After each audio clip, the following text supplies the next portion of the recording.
Hello दोस्तों, तो कैसे हैं आप सब लोग। आज मैं आप लोगों के लिए फिर से एक न्यू वीडियो लेके आ गया हूँ।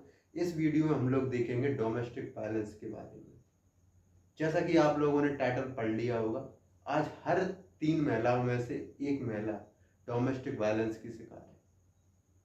कुछ को तो पता भी नहीं है कि डोमेस्टिक वायलेंस होता क्या क्या क्या डोमेस्टिक वायलेंस के अंदर आता है, कौन कौन से जो कार्य हैं जो डोमेस्टिक वायलेंस के अंदर आता है, उन्हें नहीं है जानकारी।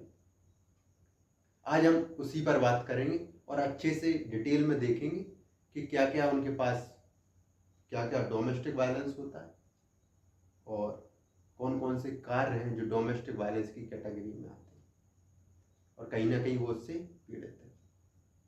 सबसे पहले मैं आप लोगों को बता दूं कि जो पीड़ित महिला होती है, पीड़ित महिला शादी के बाद नहीं है कि जो शादी के बाद जो ससुराल है वही डोमेस्टिक वायलेंस के अंदर आता है, ऐसा नहीं है।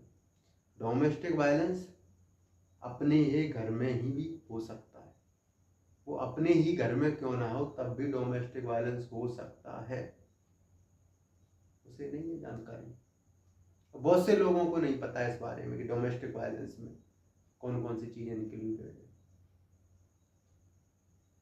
डोमेस्टिक वायलेंस एक पीड़ित महिला अपराध करने वाले के किसी भी प्रकार से कोई रिलेशनशिप में है, रिलेशनशिप मतलब फैमिली रिलेशनशिप, डोमेस्टिक रिलेशनशिप, किसी प्रकार पारिवारिक संबंध में है, घरेलू संबंध में है, और वो कोई उसके प्रति ऐसा गलत कार्य करता है तो वो पीड़ित महिला शिकायत कर सकती है उसके खिलाफ, अब चाहे वो अपना ही घर क्यों ना हो।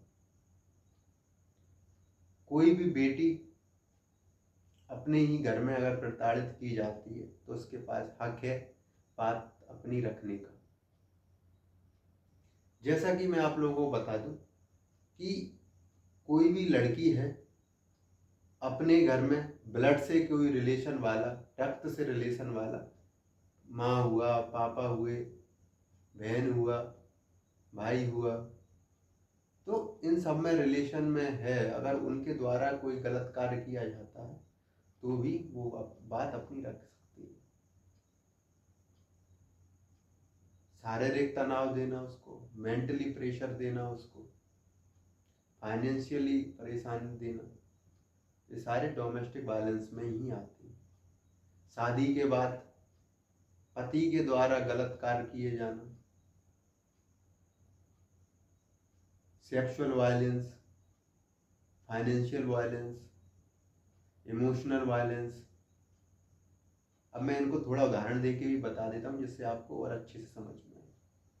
जैसे कि शारीरिक में पीड़ा की बात करूँ तो शारीरिक पीड़ा में वो सारी चीज़ें आती हैं जो पति के द्वारा या उसके रिश्तेदार या उसके फैमिली मेम्बर्स के द्वारा की जा रही हैं।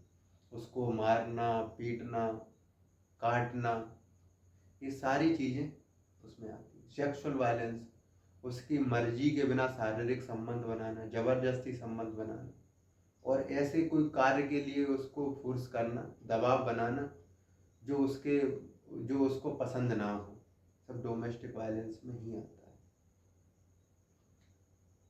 इकोनॉमिक वायलेंस, फाइनेंशियल वायलेंस, ऐसे वायलेंस, ऐसे कार्य जिसमें पति अपनी पत्नी को उससे पैसे ले रहा हो, उसे नौकरी ना करने के लिए फोर्स कर रहा हो और नौकरी छोड़ने के लिए फोर्स कर रहा हो, अपने बच्चों के लिए और अपने लिए खर्चे देने के लिए उसकी जो भी सैलरी आती वो छीन ले रहा हो, ये सब फाइनेंशियल वायलेंस में आते हैं।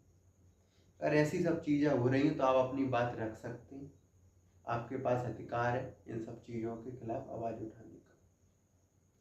शादी से पहले अगर घर वाले आपको अपनी मर्जी शादी से के लिए रोक रहे हो, अपनी पसंद के किसी लड़के जबरदस्ती शादी करा रहे हो, आत्महत्या की धमकी दे रहे हो, तो आप तब भी अपनी आवाज़ उठा सकते हो।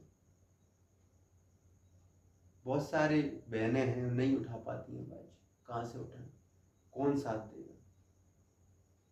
लेकिन अपने राइट्स का सही उपयोग करना जरूरी है, जो कानून है तो उसका उपयोग करें और अपनी एक सही नागरिकता और एक अपनी वेल एजुकेटेड पर्सन की भूमिका निभाएं। तो आज की वीडियो में बस इतना है। हम नेक्स्ट वीडियो फिर से लेके आएंगे। उस वीडियो में हम लोग उनके जो पीड़ित महिला है उसके पास कौन कौन से राइट्स हैं और वो क्या क्या कर सकते हैं अगर वो डोमेस्टिक वायलेंस की कहीं ना कहीं शिकार हैं। ये बात ध्यान रखिएगा, हमेशा डोमेस्टिक वायलेंस को शादी के बाद ना देखते हुए, शादी के बाद भी है और घर में भी है, अगर वो अपने घर में भी किसी प्रकार की परेशानी से पीड़ित है तो वो भी डोमेस्टिक वायलेंस में ही आता है, उसके लिए भी प्रावधान है। तो उसकी जो डेफिनेशन है उसको बहुत लिमिट ना रखें, उसको ब्रॉड है वो डेफिनेशन। ठीक है, तो चलिए फिर नमस्कार, और अगली वीडियो में बहुत जल्दी लेके आऊँगा। तब तक के लिए धन्यवाद।